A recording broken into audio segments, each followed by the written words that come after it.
get right into it. Like, cards have been a major part of my life since I was 12, and I would come home from school, do my homework, eat, do whatever I gotta do, and I would head down to the card store. They opened at 4. They were about 4 blocks from my house. It was called ET, and like I was there all the time. I basically became family with these guys, and they would take care of me. They would hook me up. They would gave me a job at a young age doing card shows with them. I was sorting cards in the store, and basically whatever money I made, I spent on packs at the store. Like packs, opening packs was my drug of choice. Like my dad, one time he took me to a card show and he seen me going through packs, and he was like, "Dude, you're like a drug addict." But I never did drugs. Cards were my drugs. Like I spent all my money on cards and sneakers.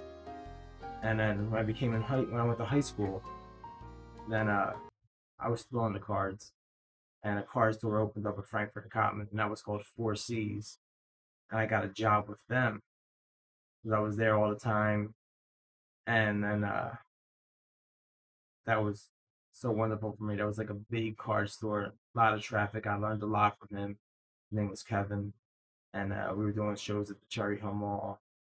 He had a store at the flea market, and then one of the kids that worked in the store with me, named Sean, he wound up taking over the flea market, and I started working with him down there, doing more shows with him, and that's when the Pokemon craze started, and that was crazy. Like that almost is how things were the past couple of years. Pokemon first came out, I never seen nothing like it. I didn't collect it, I didn't understand it, but kids were going crazy. They were ripping packs, pulling cards. We were buying them, flipping them. It was so fast. Money was going so fast.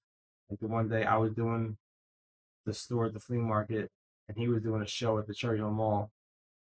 After the flea market was closed, I went over to Cherry Hill Mall. We met up over there, and I handed him a stack of money. He goes, "What's this?" So that's how much we made today.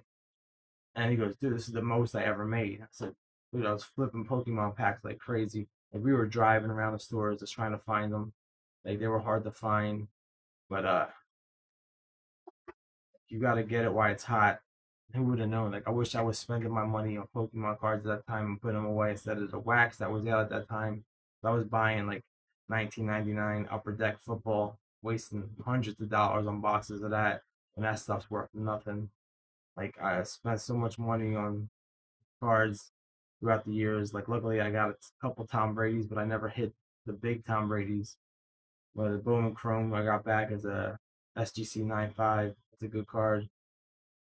But at the same time, I wasted a lot of money on sports cards when Pokemon cards and Magic cards at that time are worth so much more now. It's because people didn't really know they were playing with them cards. That's why they're worth money, just like old baseball cards. But at the same time, like I love ripping packs. So we got deals on boxes of cards at that time. See, but I'm like jumping ahead. Like I'm going from 88 to 99. There's so much in between. Like when I first started going to ET, that place was on Tarsdown, Princeton, and Philly. Like that was my first spot, basically, of cards and just being welcomed in and having fun in there. It's a tiny store, but I was there every day, and I loved it. And these guys were so nice, and they took me to card shows. I worked a couple hours and they let me walk around, spend my money. Like going to a card show as a kid for me, that was like a vacation for me. It was so exciting. I could still like